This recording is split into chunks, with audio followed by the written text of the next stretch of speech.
Hello and welcome to my cellar. We'll dive right in. Kids don't have very many chances to fail these days, and they're starving for them. I have a group of 6 fifth graders that I run basic D&D for. There was shock and dismay at the first character death, but the players got over it and got right back into enjoying the game. They love the danger of it. Basic D&D is magical to DM for with a group of young newbies. Instead of worrying about their character build and special abilities like they would in 5e, they get to go shopping at level 1 with a sack full of gold. My players were spending it on a drove of pigs, sacks of salt, wagons, 100 blowgun needles. Oh, how interesting their inventories made their approaches to the challenges I laid out for them. I know, isn't it? Congratulations, I envy you. Having a group like that is just... any newbie group that's just caught up in the fun and before they get all caught up in the advancement and promotion and all that is truly a treat. It truly is. Just worrying about the problems, solving them, feeling like you're rich, going into town.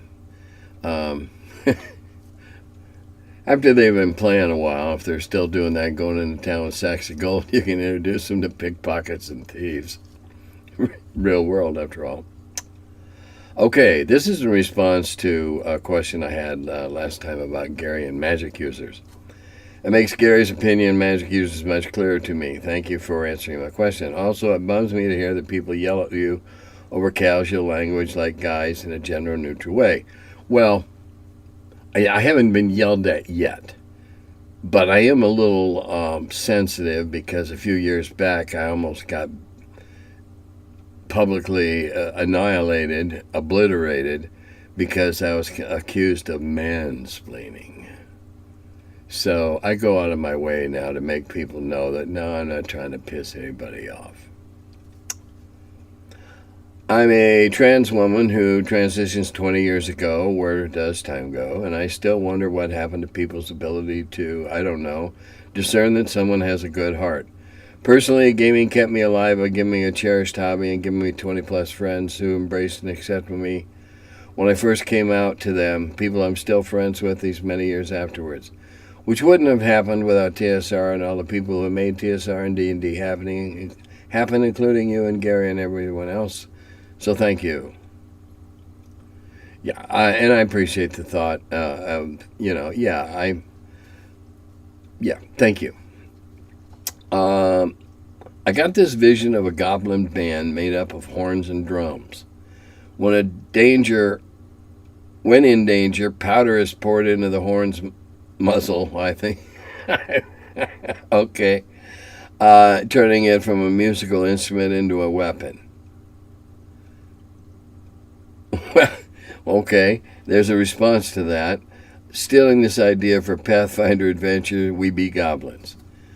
Well, it seems that goblins are a topic this week on Facebook anyway. The people in Lake Geneva, you know them as maybe you should know them as Gee, We Wish We Really Were TSR. Has put out a game that's it's about goblins and goblins doing nasty things, and it's already apparently it's both sexist and racist already. So avoid that like the plague. That announcement got Janelle Jacquets to contribute the information that she had worked on a goblins game for someone else, and they had used a spelling that the Gee, We Wish We Really Were the Real TSR people have adopted, and it was just about goblins going out and doing silly little pranks and things like that, no blood and guts. So goblins are in the news. A goblin band. Well, they might make a great distraction. I've always been about distracting the players. Hey, looky over here while something else is over there. Not in a mean-spirited way, but boy, what a distraction. And what a fun encounter that would be, especially if the powders weren't harmful, just made everybody go to sleep that heard the music, something like that. Yeah, that'd be fun.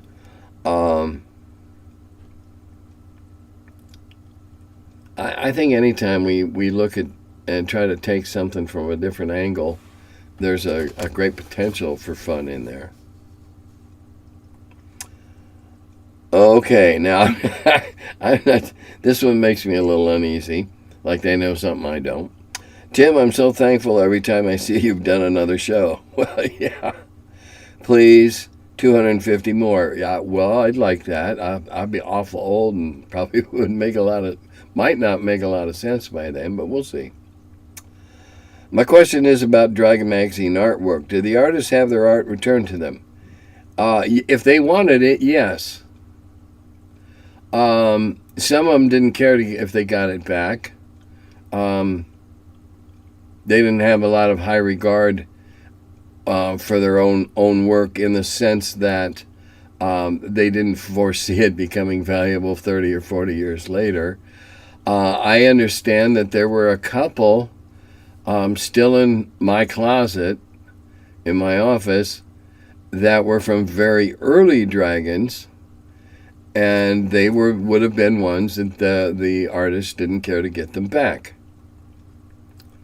If they wanted them back, we arranged to get them back to them. Sometimes that was more trouble than it was worth, apparently, in the artist's eyes, depending upon the medium and a lot of other things.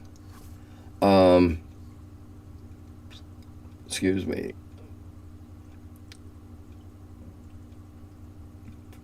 Okay, now, I think I saw a dragon cover painting used in a Dragonlance product, and I wondered if artists were allowed to do that.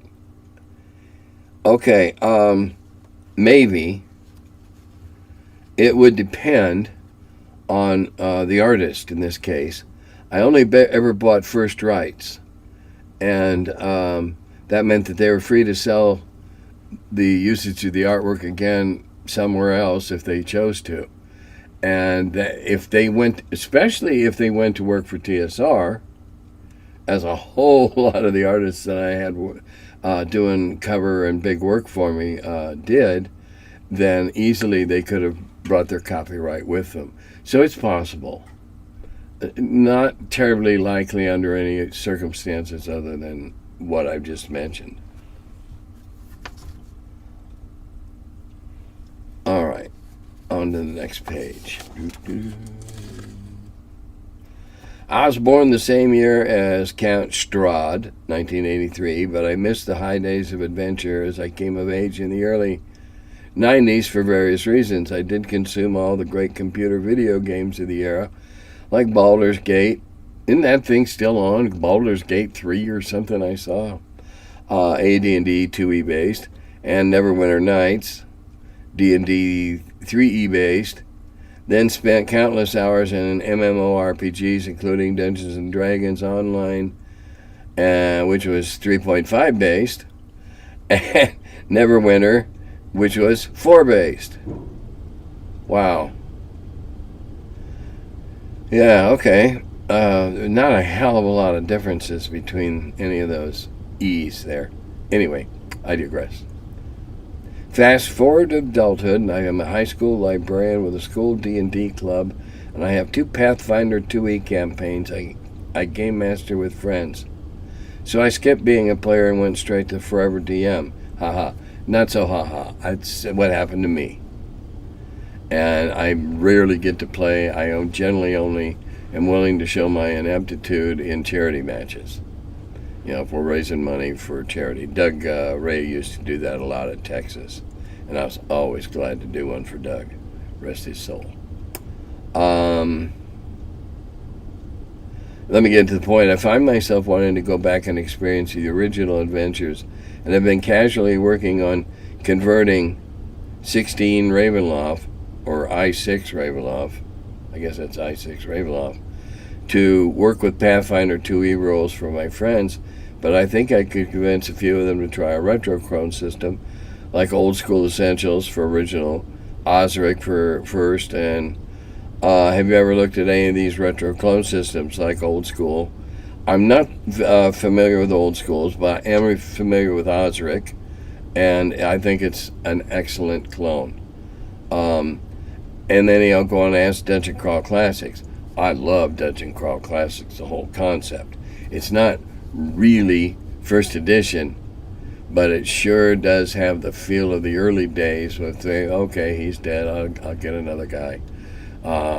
It's kind of fun not to be so invested in your character that you're not physically sweating every time. I mean, come on, this is supposed to be fun. You're not supposed to get anxious when your character is bleeding out.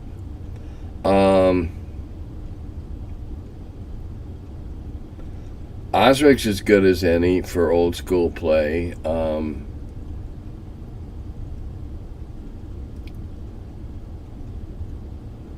Swords and Wizardry is excellent. I wrote a foreword for one of the editions for Matt on that one. It's an excellent system. You can go in and skim it light, or you can delve in and go deep. But I think you might find a great deal to look at there too. On Magic in a Fantasy World, I feel like most people, commoners, would never see a spell higher than level 2 in their entire lifetime. Level 3 and up is generally only seen by adventuring types. Level 6 and up only seen by very high-level adventurers. Level 9 only by a very few in the entire world. Okay, and if that works for your world, that's fine. Setting is very important here. If you happen to have the misfortune to live in a town that's able to remain neutral between two bigger ones that are trying to fight each other, you might see a lot of high-level magic being flown about out there during their fights. But that's not a bad assessment. It's not a bad assessment. Consider again that there's nothing in any of the Lord of the Rings movie that Gandalf does that says he's anything other than a 5th level OD&D magic user.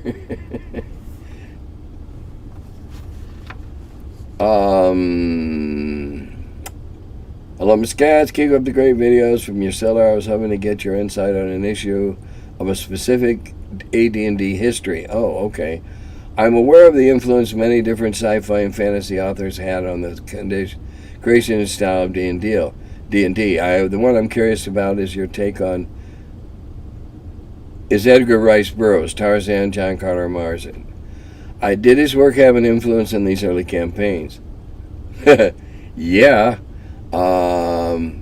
Tactical Studies Rules, the precursor to D&D, published a little gem called Warriors of Mars, and got a big fat C&D from the Burrows estate and had to cease and desist and destroy and all that things, which is why the copies of those rules are so expensive today. So, yeah. And that's a good reason why you find a lot of very mundane crap in the list of the monsters, giant snakes and giant apes, and stuff like that. Stuff, Tarzan might have fought, but you certainly don't see any four-armed whatchamacallits or anything like that after the C&D. It's really a fun set of rules, but of course nowadays you can't find miniatures to play it out with. They're minis rules, which is a shame.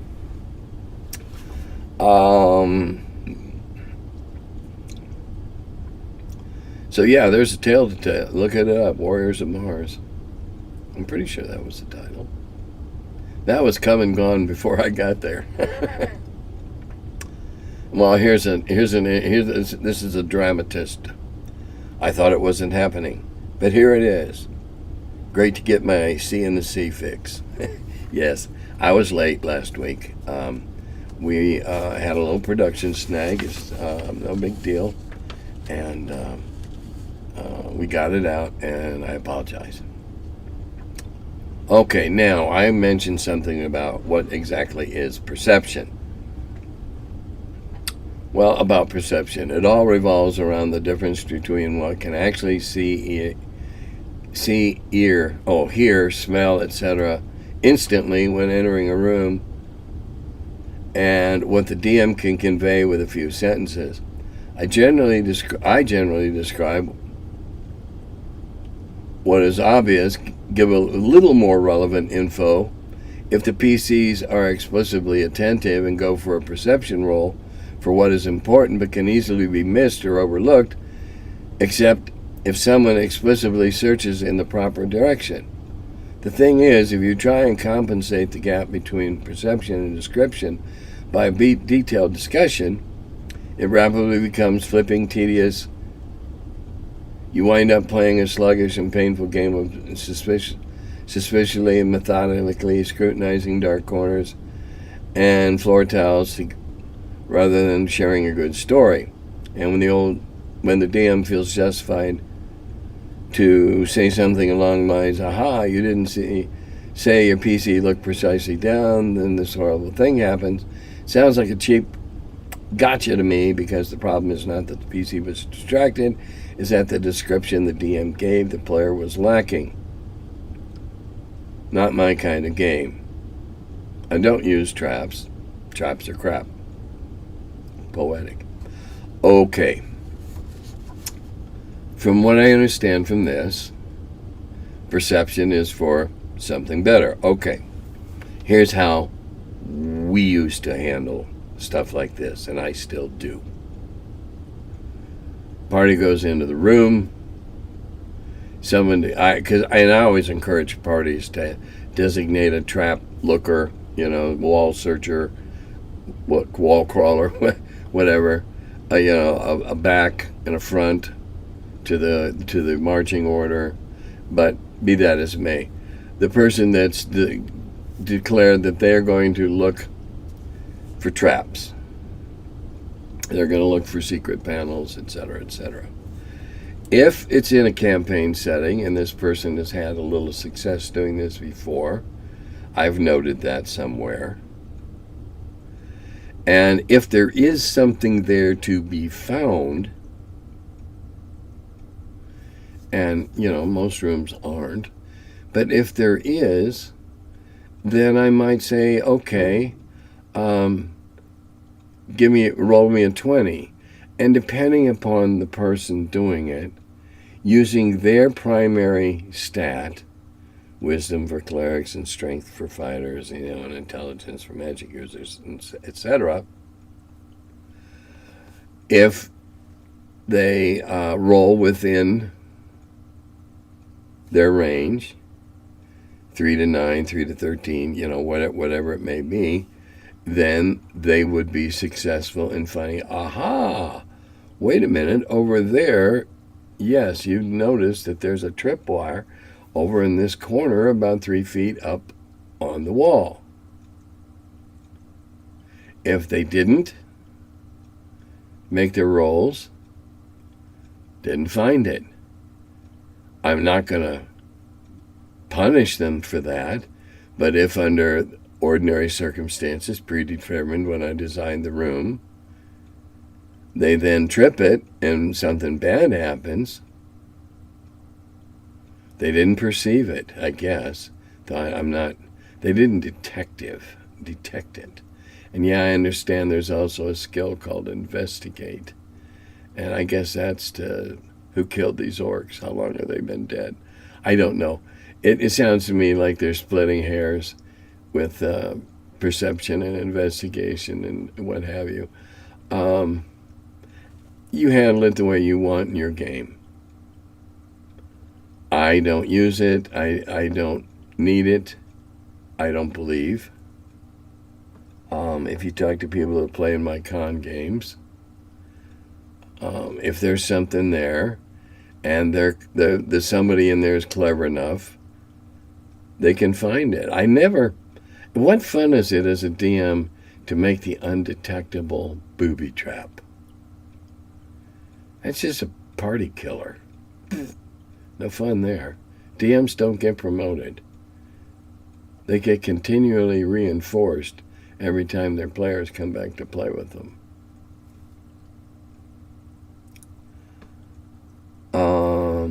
In all fairness, during my time in the military, there were plenty of people who were smart one day and dumb the next. Okay, that's in your experience. I was in the Navy for 4 years, and it was my experience that if the person was dumb on Monday, they were very probably going to be dumb on Tuesday and Wednesday, unless we were setting out to educate them or to change their ways or whatever. But anyway, I digress. I have received some input on this situation from others, but curious to hear your thoughts on it. If there's a player in your group who has a character, if there is a player in your group who has a character that happens to be leagues ahead of the other players, able to hit better, deal more damage, resist spells better, etc., how would you balance the encounter so that other player characters get a chance to contribute more in combat? Okay. Remember last week we talked about that horrible experience point awarding system in the original rules before Greyhawk and that about fractionalizing awards based on strength. Well, keep in mind that the books, if they say a gobbledygook has 4 hit dice, that doesn't mean that yours do. You could have 3 or 6 or, whatever. Without slanting the table against this much more powerful character, you got a problem on your hands. My first question would be is, how did this happen? In my opinion, it's bad DMing if you get a nascent group of players and one of them just starts outstripping the others. There's something wrong there.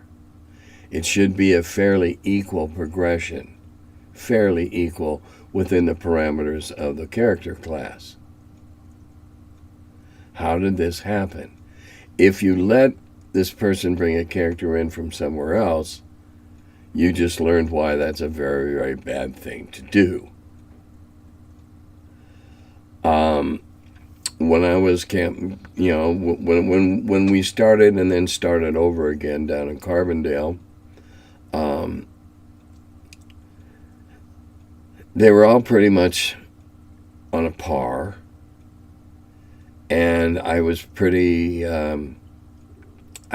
lump sum-ish in awarding experience, and we only had one magic user, or a guy that wanted to be a magic user in the whole group. So I was not aware of 4 hit dice and how much harder it was. That wasn't a dynamic in our group. I was more the kind of like, yeah, because I know what's going on. Not necessarily who killed every goblin, but I would take notes on so and so had a great day, slew many, whatever, and I would announce that, okay, John, you've earned enough. Go up, and maybe Bob has too. And as they got there, I informed them. Early on, early, everybody that was a 1 became a 2, and they'd done a bunch of stuff. So, it wasn't like I wasn't giving them charity. They'd all done a bunch of stuff.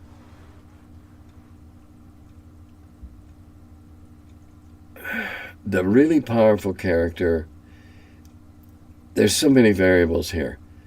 Are they a jerk? Are they willing to help the other party members? Are they in it for themselves?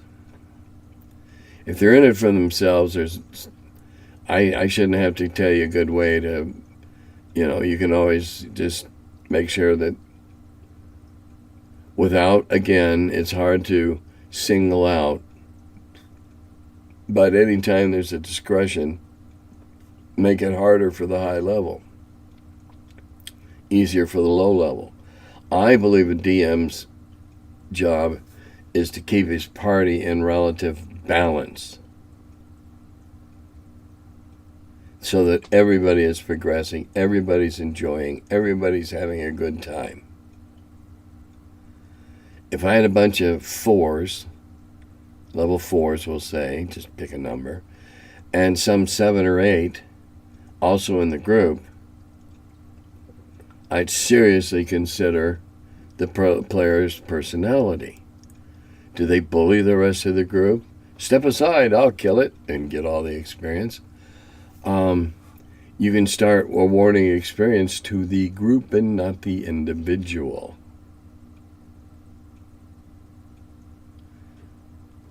Don't, 10 hobgoblins all dispatched, then the group gets the awarded experience in an inverse order. The lower levels get a bigger share than the upper levels. And in the case of that I gave you, say an 8 and inside a group a bunch of 4s, his amounts would be considerably smaller. It's an effort to balance the group. If he's really, or she, I know it's either way, it could be, if they're really throwing everything out of whack and being jerks about it, drop a rock on them.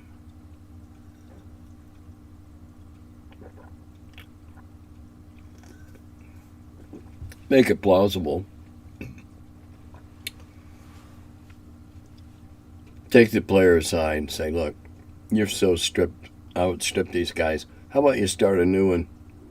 And again, using my example, back at 4 with the rest of the gang. Or tell them this character has been put in stasis. However, as a compensation, you can roll up a new level 4 character and continue to play, certainly. But this character is just too powerful, and the gods have rendered him immobile. Sometimes being the DM is not easy. Sometimes you have to make a choice based on the welfare of the group, the atmosphere around the table. That's what you want to preserve at all costs, in my opinion.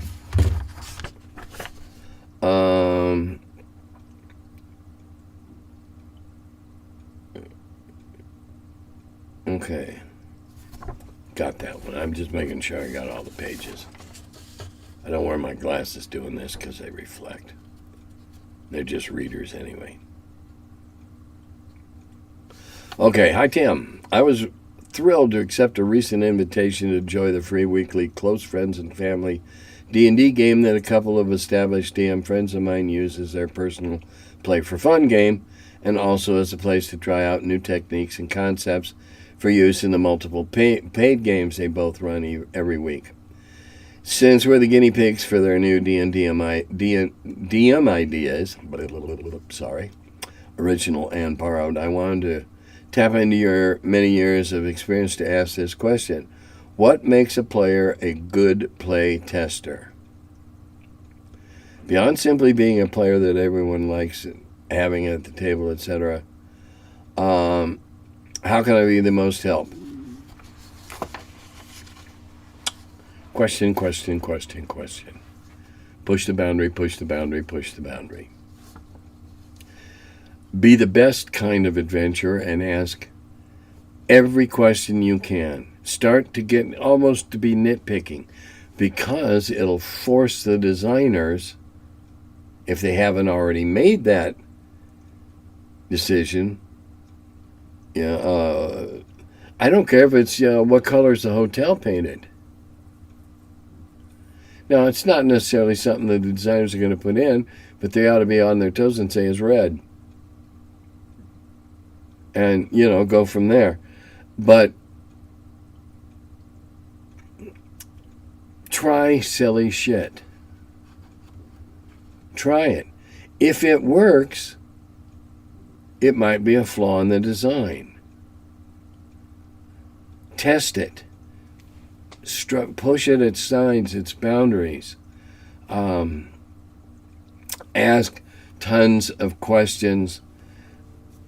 Make the developers or the writers describe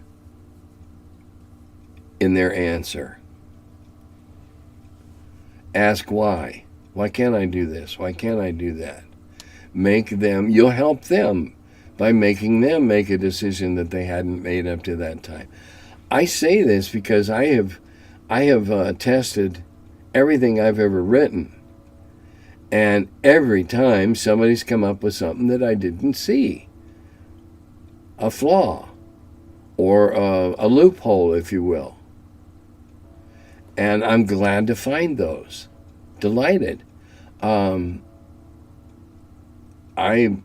playtested the hell out of 4 or 5 I've written, only a couple of which I've published. But they're tested, and I think they're ready because I had good testers for the most part who asked questions. They tested the boundaries. They, if it was easy peasy, oh, well, okay. They'd scoff at something. All right, I'd take that note and I'd buff it up a little bit, or I'd tone it down a little bit.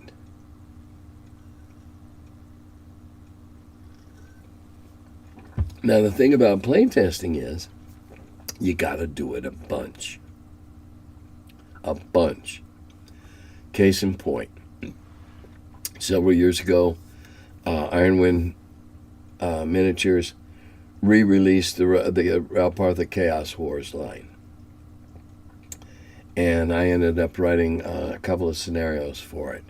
I set up the big conflict final battle on the battlefield, but I also wrote a role-playing game where we set a party of orcs and goblins off skirting around the side behind unseen by the antagonists, and anyway, they were off to find an artifact that might tip the war in the bad guy's favor. Well, I thought when I was designing it that I ought to give the group a little chance to get their evil on, get orcish. So I set up a small caravan of several camels and a couple of drovers and the merchant, of course. And I think there were 3 guards that I had designed as over-the-hill mercenaries. And I set the first test out, and those 3 over-the-hill mercenaries nearly wiped out the orc goblin party through bad die rolls. Perhaps you can't do it just once, because was it bad die rolls? Run it again. If the die rolls appear to be roughly the same, then there's something else there. Playtesting is taking a mold and stretching it as far as you can and see if it tears anywhere. And don't be afraid to tear that mold, because the mold maker will thank you for it, because he wouldn't want to produce a faulty mold anyway. Ask questions. Be observant. Look for anomalies. Look for contradictions. It's easy. It can happen. Wait a minute. You said there were 4 hobgoblins over there. Now you say there's 7. Oh, yeah. Okay, let me change my notes. It's still 4. Or maybe it meant to be 7 in the first place. All right? That's what testing's for. It's for playing, sort of. But it's for playing in a swashbuckling style. Not a style you want to take your most beloved, cherished character that you put under your pillow every night when you go to bed. Roll up something new of an appropriate level for the adventure, and just swashbuckle your way through. Swashbucklers can be really frustrating for a DM at the table, but swashbucklers make great playtesters. Try it out. Hell yes, you only live once. Why not?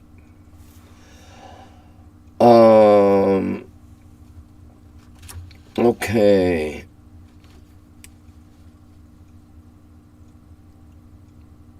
Okay, and he goes on to say that doing rolls, the point is, if a failed check prevents something DM wants to happen, or a hook that could be taken up by players is not discovered, you don't have a check.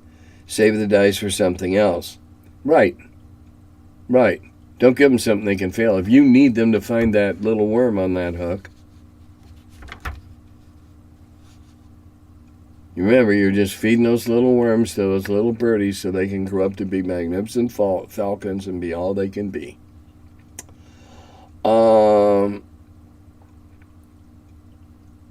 If you're addicted to rolling dice, introduce a dice game at the local taverns. The players will never leave.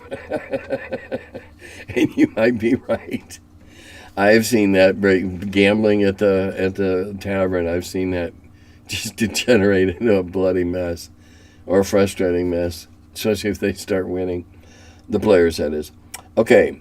Dear Tim, reflecting upon Tunnels and Trolls as a direct response to original D&D, the clearest difference is face value of the dice.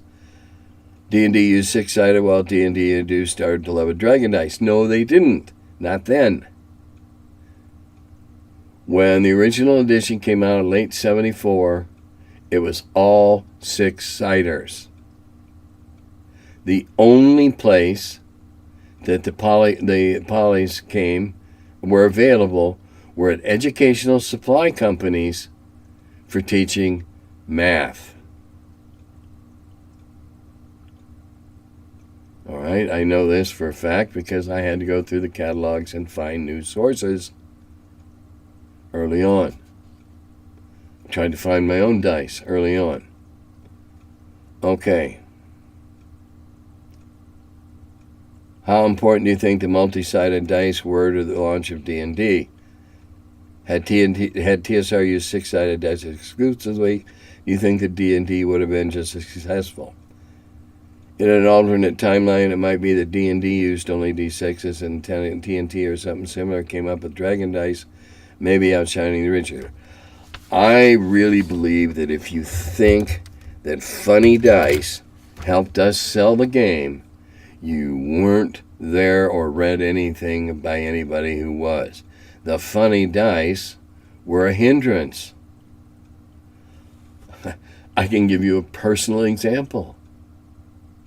Gen Con 74. I had enough money to buy the basic set of rules and dice or Greyhawk. Dice or Greyhawk. Now this is when they had changed. I played with the sixes. Okay, our original game, we ran all D6s. And then I changed over after a few weeks, and we went to the multis. But there's always Mike Carr, a gentleman who I hold in great esteem, the creator of Fight in the Skies, also known as Dawn Patrol. When he was in high school, created a chart for generating percentages in five increments of 5 with 3 six-siders that is within less than 1.5%. There is less than 1.5% error on any of the numbers. Okay? Less than 0.5%.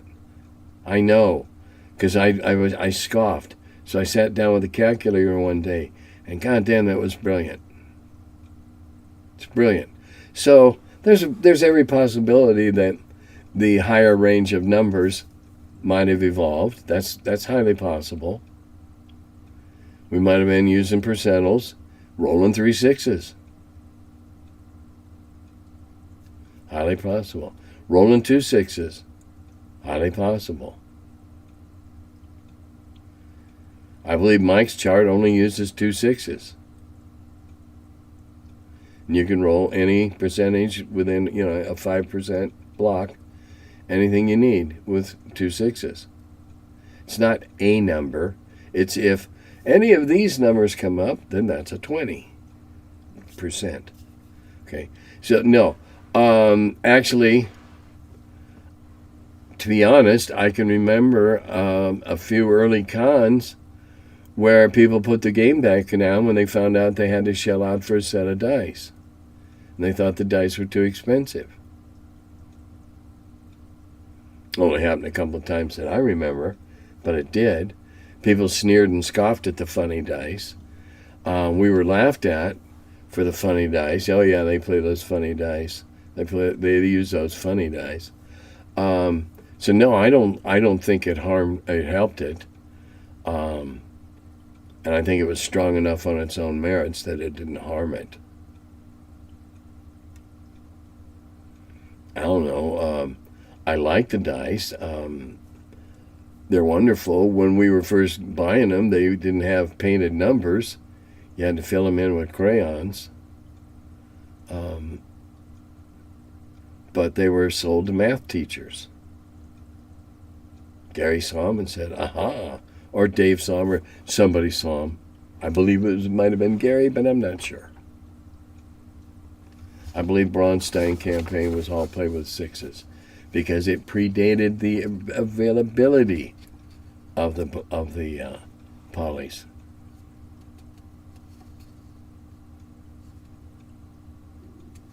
So no, I don't think it made a big deal. I think at first it was hard.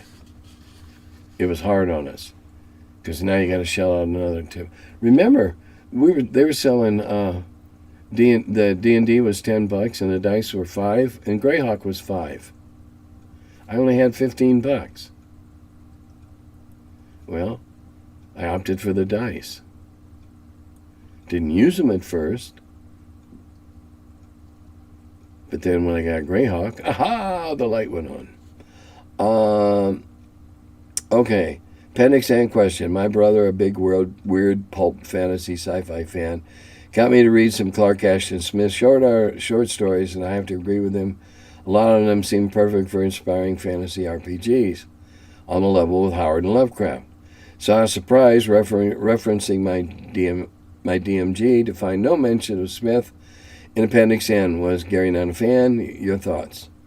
And there was a reply. It was stated that I had actually covered Clark Ashton Smith in a previous podcast and said Gary didn't think much of what he had read, and is probably the reason why this name isn't mentioned in the DMG. Well, I didn't. I'd read some of it. I wasn't moved. Gary apparently wasn't either. Now, the questioner goes on to name several of the famous stories, and gee, you must have seen something like that. Well, no, you must not. And it may be the greatest loss, self-inflicted loss of your life. You picked up the author's absolute worst stinker book one day, read halfway through and said, this guy sucks, and missed the 6 great ones he wrote. Happens all the time. There's authors that other people think very highly of that I simply don't like their writing style. I think they're dry, or they're pedantic, or whatever. It's all personal taste. When we sat down to do that, Smith didn't make the cut. That's all. There's probably other great people out there at the same time that we missed too. We were human and fallible.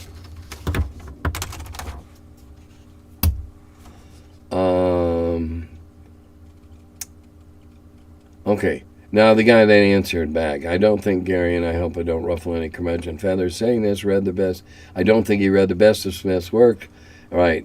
Well, we'll never know, I guess, will we? And then there are a couple of comments following on that. Zothik is brilliant. I read the Dark Eldalon Eidolon's a few months back, Smith sucked me right into his grim narrative, reminded me of something set in Dark Sun, or perhaps Jeffrey McKinney's Caracosa. And another comment after that, Zothik is a masterpiece. The stories had a huge influence on Vance's own dying son, and were a progenitor of the grim dark genre that's now seen everywhere. Okay. I don't have, none of us have to like what everybody else likes just because a lot of other people like it. True? I'm not a big fan of chicken. There's a couple ways I'll eat it, but I'm not a big fan of chicken. Okay. Not a big fan of broccoli. Many, many millions and trillions, or millions and billions of people would eat broccoli. I prefer not to. All right. There's so many ways we could take that. You like this, I like that. It's all a matter of taste. At the time, we thought we were doing the potential buyers a big leg up type favor. Here's all this stuff that we read that made us sort of think the way it made us think when we wrote this book. You can read some of this and maybe get an idea. We were doing two things. We thought, on the one hand, the altruistic hand, we thought we were doing people a favor. On the other hand, we were giving them ideas and stuff to steal from so they'd keep playing the game. No big revelation there. All right, what's going on? Because I've run out of things from there. Stay tuned. More crap from, gee, we wish we really were the new TSR. I do not understand the principal's insistence on shoving stuff out into the public's face that the principal knows is going to stir him up, and we're not going to buy it. Now, I haven't heard much about the lawsuit yet lately with Justin and the Wizards and Hasbro, but the fact that this new game that they put out uses something that's probably proprietary to the Wizards seems to me be stupid again. There's that guy that's stupid Monday, stupid Tuesday, and stupid Wednesday. And on that stupid note, I'll leave and say, Dodata Go V.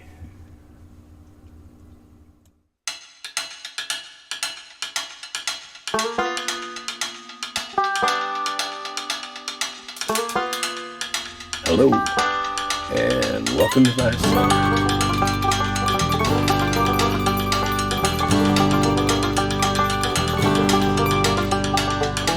The Curmudgeon who wrote about the dungeons. Now he's the feller, live from the cellar. Talks about D&D and old school RPGs. Still quite a feller, the Curmudgeon in the cellar. Last man around when them rates went down. Called it Gary in that Lake Geneva town. Hey Gary, it's an awful mess. Let me edit, we'll have success. D&D and Dragon Magazine. He's a curmudgeon who wrote about the dungeons. Now he's the feller, live from the cellar. Talks about D&D and old school RPGs, but he's still quite the feller, the curmudgeon in the cellar. Magic missile, it's a mortar shell. Make it hit in the first level spell. Brought psionics to the game to attack that wizard's brain. TSR and fantasy, collection of micro armory, Titan with tramp under a tree, high as could be. He's the curmudgeon who wrote about the dungeons. Now he's the feller, live from the cellar. Talks about D&D and old school RPGs, but he's still quite the feller, the curmudgeon in the cellar. Still quite the feller, the curmudgeon in the cellar. curmudgeon.